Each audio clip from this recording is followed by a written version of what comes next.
Well, welcome back to the channel, guys. Today we are getting our food plots all prepped and put in today. So we got the tractor out here.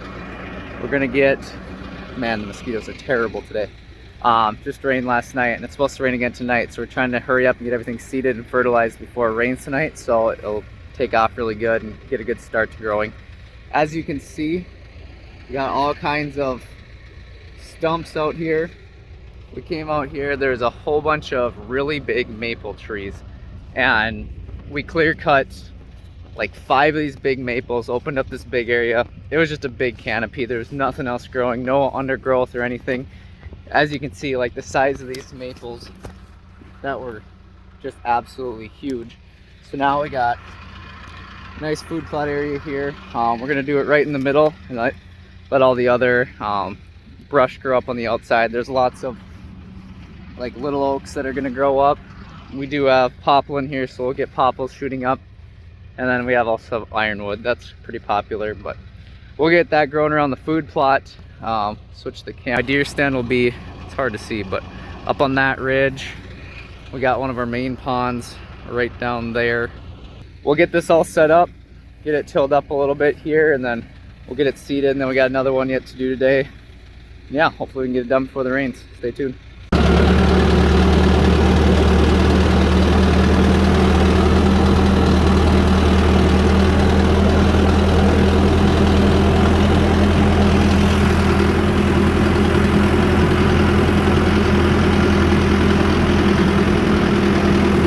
Well, we're into this new food plot. We're putting one in right here. You can see that this is not sprayed. Sprayed all this, got it nice and killed. Did that about a week ago, but as you can see, there's like a little pine tree here, some pine trees here. There's even some oak trees growing, like this guy here. I'm gonna take some of these out of here with the shovel so we can open this up a little bit here. And as you can see, there's a row of pine trees coming along here that covers this woods good. There's lots of cover so the deer can't see out. You really can't see if you're walking out here or anything. As you can notice, there's nothing here.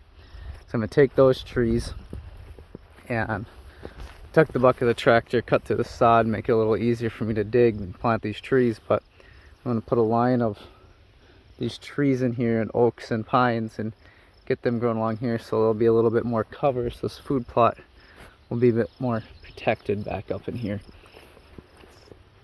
because most likely we'll be accessing from over here, or maybe get permission from the neighbors and come through. And if we can get through the neighbors and come to the trees here, get up in a stand like that big pine right there, then we'll be able to go in and out really easily, because the deer are going to be coming from over there. They'll come out here, feed, then they'll go out to our main cornfield out there. Got 40 acres of beans there, alfalfa, about 20 acres, and then we planted a 3-acre corn food plot right out there that I'll show you guys later. But that's the main reason of this one. And then this also can be seen from my rifle stand that I pointed at from the other food plot. Straight through there, it's about 100 yards into that wood. So that other food plot's like 180 yards that way, and then we have another small one about 200 yards that way. So we got 3 medium size, not micro plots, they're medium size, that hopefully it'll keep the deer. We find that when we have just one nice size food plot, we'll get 15-20 does and fawns running around in there, and the big bucks don't want to hang out with all those does because they don't like being with them if it's not in the rut. So we'll have 3 medium-sized food plots this year. So hopefully some of these will hold the bucks, some of them will have more of the does and fawns, and we can kind of keep them separated a little bit and see which one pulls the bucks the most, and then get our access routes in and get our stand set up. So get this one dug up, and then we'll go over everything with the 4-wheeler once we get it chisel plowed and get it workable, so that way we can plant. We're going to plant, I'll show you the bag, clover, and then we'll get that in the ground and get that all put in.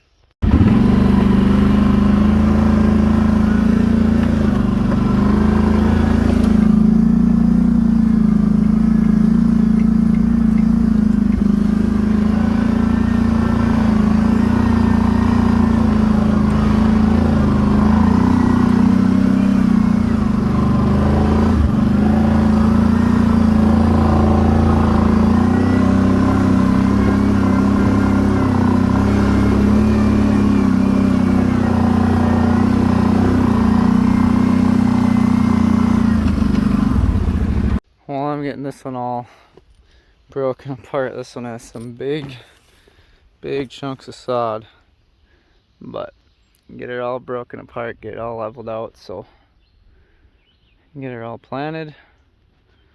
Gotta get rid of all these big things.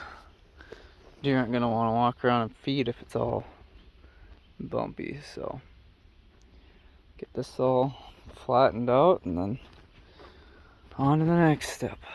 Well, I just went over everything with the digger. Taking the digger, we're zoomed out here. Digger, and then get that out of there. Gonna run a flat bar behind it and get all this leveled out as good as possible. It makes big chunks when you chisel plow it, so go over with the digger and the flat bar, and then we'll get the clover seed thrown in here. It's starting to look much better. So I went back to the house. I'm using this holy clover, see if it does any good. Those people right there say it does, and we'll see if it's true or not. But toss that on. I just spread it by hand. I don't have a spreader or anything, but it's looking good now. And then once it's spread on, I'll just go over it once this drag with the teeth tilted back really good, and that way it will just put a little bit of dirt on top of it and should be good to go then.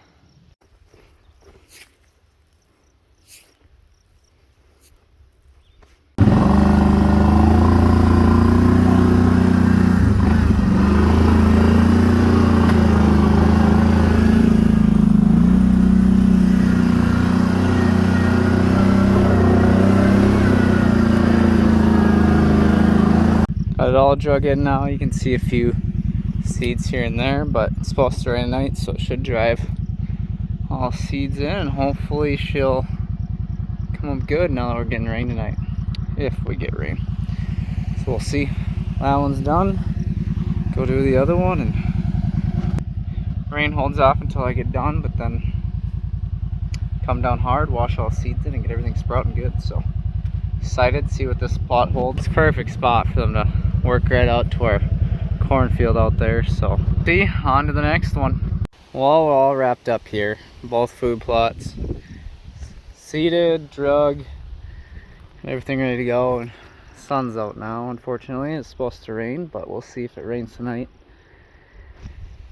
Yep, got it all in, so now we'll pray for rain and hope that these come up. And next video will probably be putting up cameras, seeing how these plots are doing, and see if we can start getting inventory. I have one camera up, and they're starting to get their antlers a little bit now, and we'll see if probably a couple of weeks now they'll start to develop their frames and stuff like that. So that's when I'll really start putting the cameras out.